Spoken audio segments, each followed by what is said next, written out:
I never imagined applause could feel like a funeral. But that night, at my retirement party, every cheer sounded hollow. My wife stood there in a silver dress, smiling too wide, holding an envelope. She handed it to me as though it were a gift. Divorce papers. Signed, filed, ready. The room fell silent. My kids looked down at their shoes. They knew. They had known for months she was seeing someone else. My colleagues shifted awkwardly. Champagne fizzed in glasses. The cake sat untouched. I didn't flinch. I folded the papers back into the envelope, placed it neatly on the table, and smiled. Then I disappeared. For 5 years, I became a ghost. No calls, no letters, no visits. I moved far enough that even the air smelled different. I worked cash jobs under different names, read, walked, rebuilt myself. And quietly I planned, not revenge.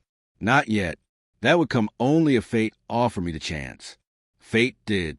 The call came on a rainy Thursday. My daughter's voice trembled. "Dad, we need you." Need. After years of silence, their mother's new husband, wealthy, charming, reckless, had burned through everything. The house was gone. The savings vanished. The man was under federal investigation. And suddenly, the family that had discarded me stood in ruin. They begged me to return, to fix it, to save them.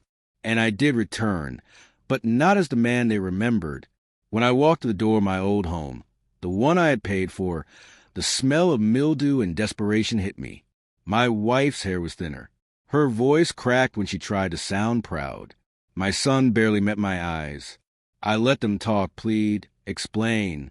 Every word was a confession wrapped in excuses. Then I opened my briefcase. Inside wasn't money, it was evidence. 5 years earlier, the night she handed me those papers, I had already moved everything. Assets, accounts, deeds. She thought she'd corner me, but I had seen the affair coming months before. I had transferred funds quietly, legally, leaving her with nothing but what she thought she had stolen. She remarried, believing she controlled a fortune. But the man she chose burned air, not money. My wealth was never theirs. Now they had nothing. I leaned back, calm, watching the color drain from their faces as I laid the documents on the table. Property titles in my name, offshore accounts untouched, trusts secured where their signatures meant nothing. "You begged me for help," I said. "This is me helping." My son spoke first, voice breaking. "So we get nothing?" I looked at him, my own blood, and felt a sharp ache. "You chose her side. You knew what she was doing and let it happen. That choice is a cost." My ex-wife reached across the table. "Please? I made a mistake." I laughed low and cold. "No, you made a choice. 5 years ago, you handed me freedom disguised as betrayal.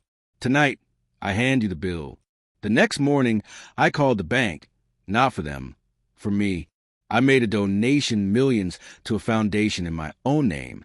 Scholarships, shelters, real families who deserved help. I gave nothing to those who share my last name, but never my loyalty.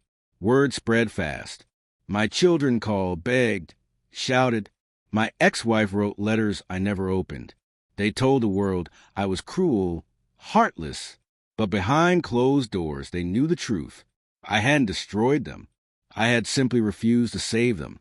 There's a difference. Do I regret it? No.